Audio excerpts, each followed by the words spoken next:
Imagine the moment after a kingdom falls. The gates are open. The banners have changed. The streets are quiet in a way that feels unnatural, like the city is holding its breath. In history, we're taught to measure victory in territory, armies, and dates. But for the people inside the palace, defeat is not a map. Defeat is a door opening. Defeat is footsteps in a corridor. Defeat is the instant you realize that the war is over and your life is about to be rewritten by someone else. When most people picture ancient Persia, they think of grandeur, royal roads, couriers, gold reliefs, palace columns, and a court that could make the world feel small. They imagine kings, great kings, deciding the fate of nations.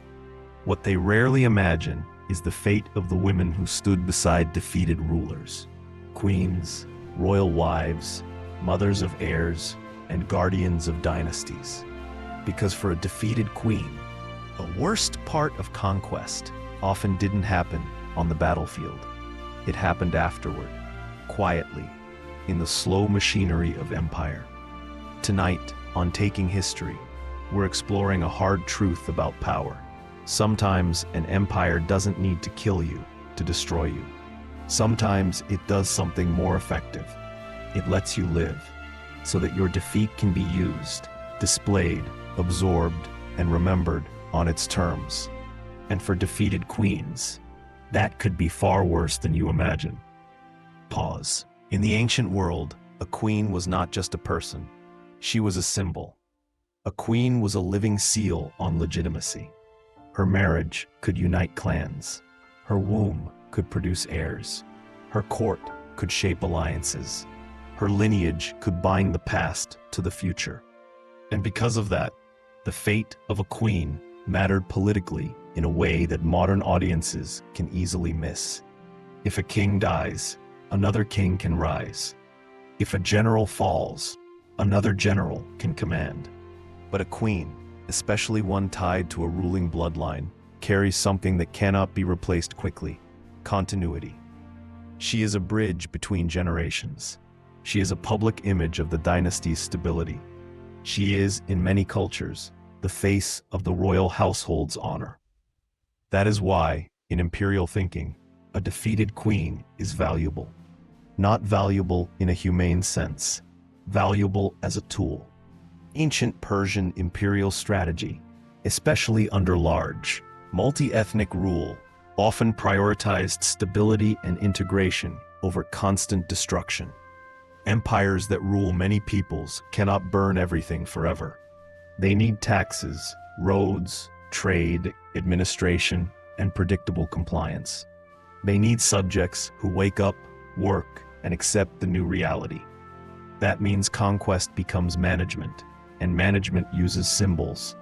A defeated queen was one of the strongest symbols an empire could possess. Because if you control the queen, you control the story of the old regime's legitimacy. You control the question of who has the right to rule. You control the future, because you can decide what happens to heirs. You can decide whether a dynasty continues or ends quietly. You can decide whether a conquered kingdom becomes a memory or becomes part of your empire's bloodstream. This is where the cruelty becomes sophisticated. Not always loud, not always bloody, but strategic. Pause. Let's begin with the moment of capture, because it's important to understand that capture is not the end. It's the beginning of the punishment. When a queen becomes defeated, she doesn't just lose a war. She loses her environment, her language, her servants, her ability to command, and often her ability to protect the people closest to her. If she is taken alive, her first punishment may be separation. Separation from her homeland, from her court, from the temples and halls where her authority made sense. Even if she is treated with outward respect, her identity begins to shrink. Titles that once commanded a room become words that no longer work. Decisions she used to make become permissions she must request. The center of her life shifts from being the person who gives orders to being the person who waits to hear what has been decided for her. A defeated king might be executed quickly in some traditions, or kept as a captive in others. But a queen's fate could be designed as something slower. Because a queen, alive, is usable. The empire can move her, display her, control her, assimilate her, and most importantly, prevent her from being used as a rallying point for rebellion on the old regime's behalf. In that sense, survival becomes a cage. Pause. Now picture the royal cage, because it is rarely shaped like chains. It is shaped like comfort that you do not control. When people hear captivity, they imagine a dungeon. They imagine filthy stone, iron bars, and cruelty that looks obvious. But empires often use a different method for high-value prisoners. They use palaces instead of prisons. They use luxury as a form of humiliation. They offer safety that is really surveillance. They offer comfort that is really dependency. A queen who once lived in a palace may be moved into another palace, one that looks similar enough to be disorienting. Beautiful rooms, fine cloth, clean food, attendants. From the outside, it almost looks merciful, but the power has flipped completely. She is no longer at the center of her world. She is being kept as an object inside someone else's world. Every part of her daily life becomes regulated. Who she sees, what she hears, what she is allowed to send or receive, what she is permitted to wear, how she is expected to behave in court rituals. The very structure of her day becomes a tool to reshape her identity. And this is where the punishment becomes psychological. Because there is no single dramatic moment. There is instead the slow realization that you are still alive, but your life is no longer yours. The empire doesn't need to hurt her physically to break her. It needs only to remove her agency and replace it with controlled routines. Day after day, month after month, year after year, a defeated queen might eat from golden plates and still be starving for something that cannot be served: power, homeland, and the right to define herself. But the most dangerous thing a queen possesses, even in captivity, is memory. Because memory is identity, and identity is resistance. That is why the next step in this system is erasure. Erasure does not always happen through execution. Erasure can happen through rebranding. A defeated queen's royal name might be avoided in official settings. Her titles might be quietly stripped away. She might be referred to not as queen, but as a woman of the court, a captive noble, or simply a member of the royal household, without the language that once made her sovereign. This seems subtle, but it is brutal. Titles are not decoration. Titles are power made visible. Remove a title, and you remove a person's public reality. Over time, her identity is rewritten by the victor. Her history becomes a footnote. Her lineage becomes something the empire claims to have absorbed. Her story becomes an example of why resistance is useless. And her personal memories, her family, her homeland, her lost court, become private, unsafe, and increasingly fragile.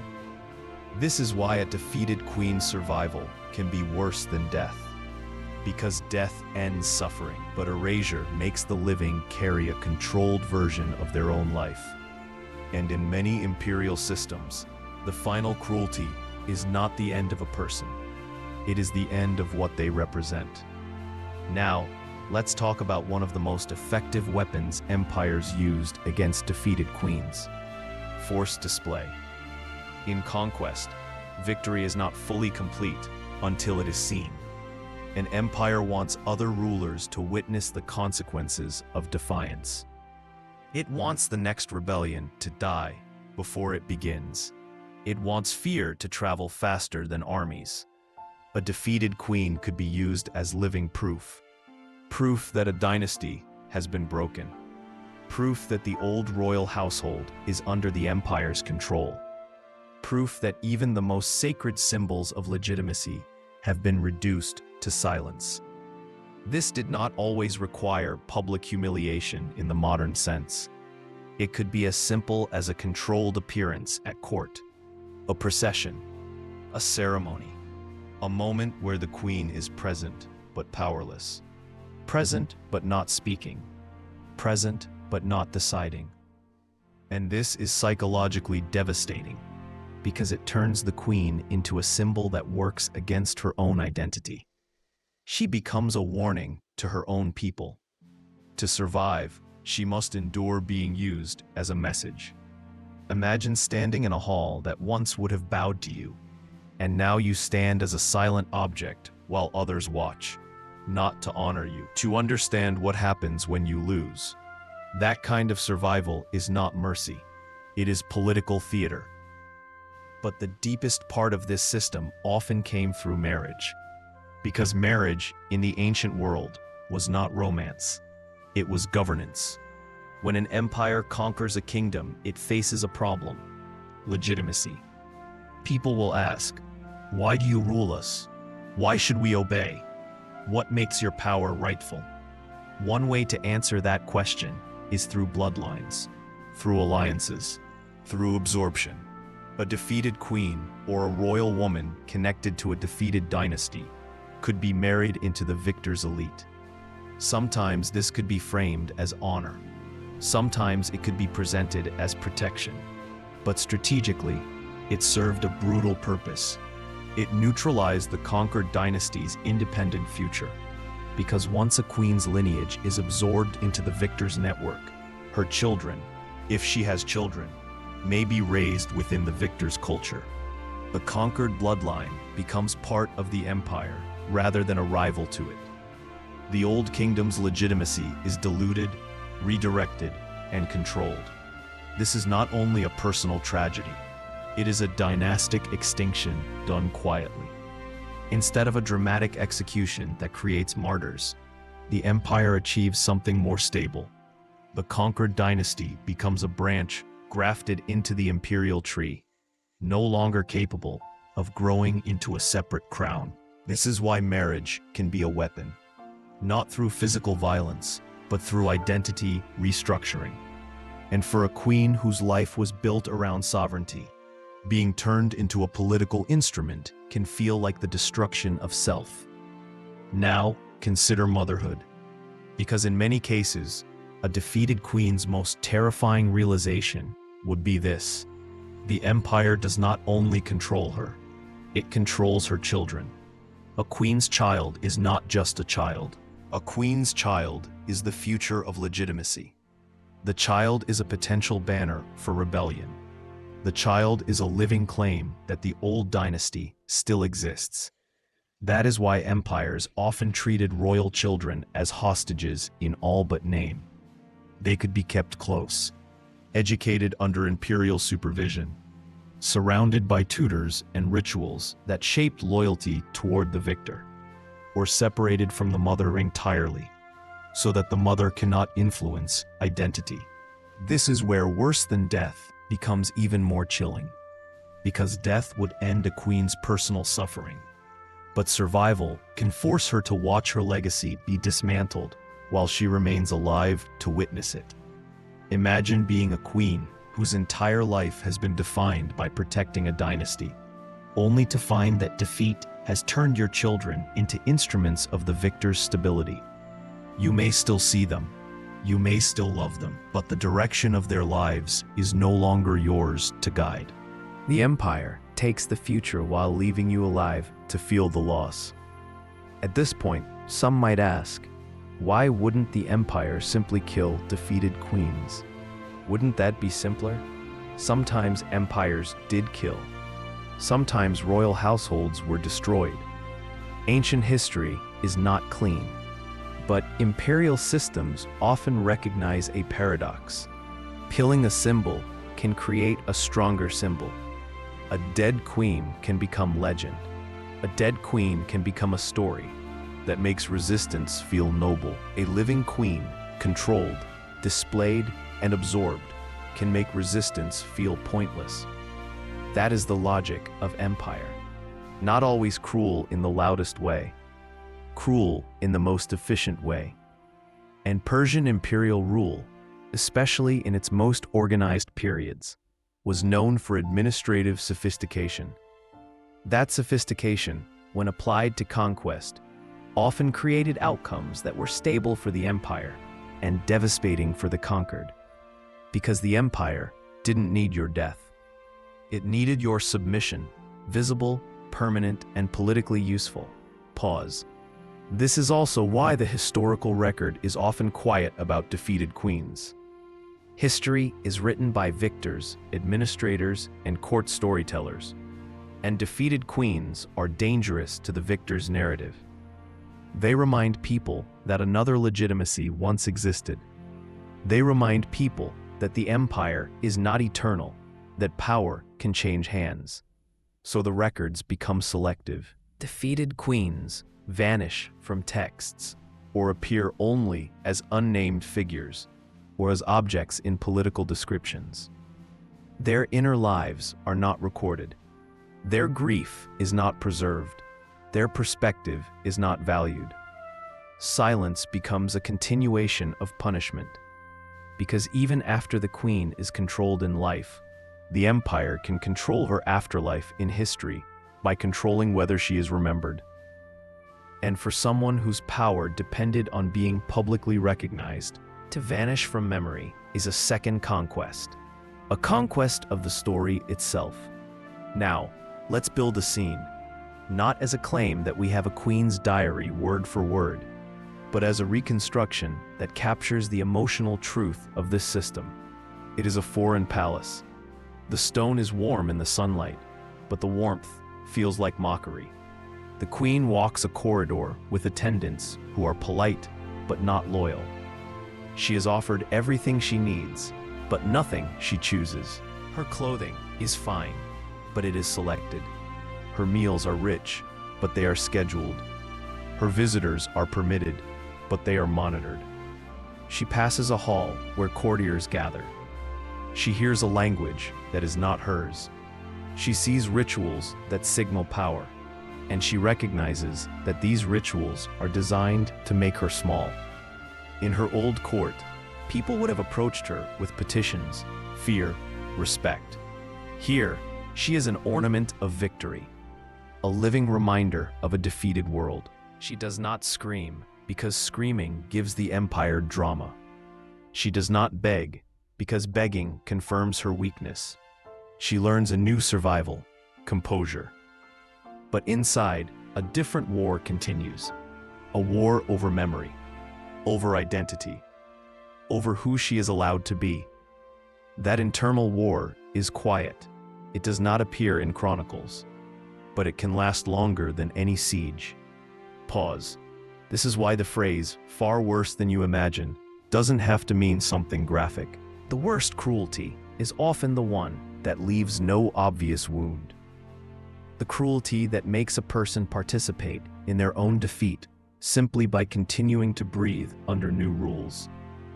For a defeated queen, the punishment can be a life spent watching the empire do three things at once: remove her title, absorb her bloodline, and reshape how future generations remember her.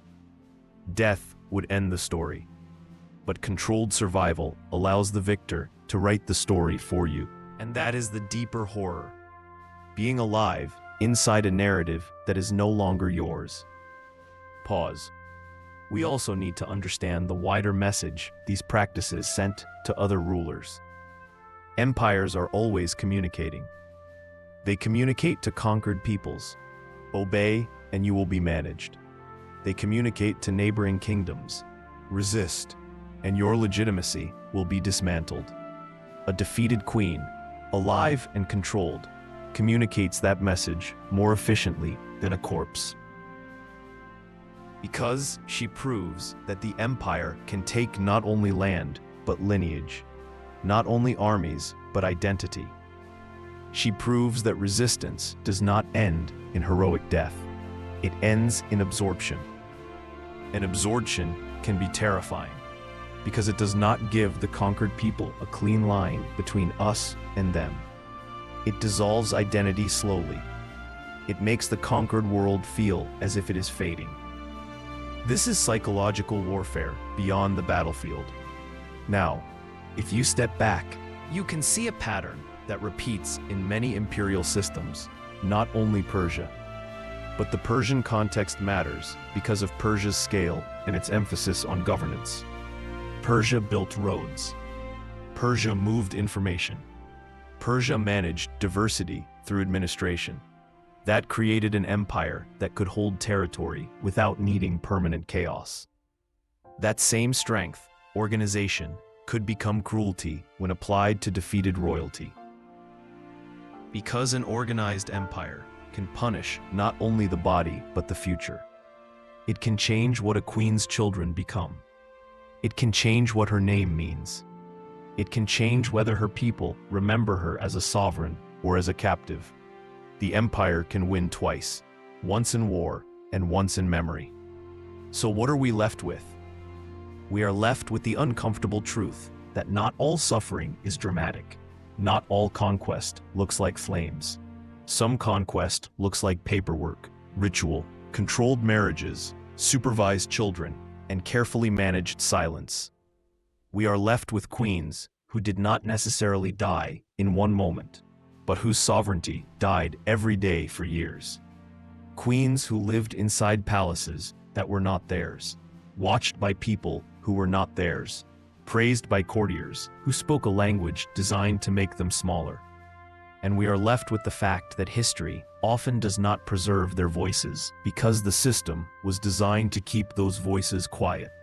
That is why telling these stories matters, not to chase shock, but to understand how power truly works.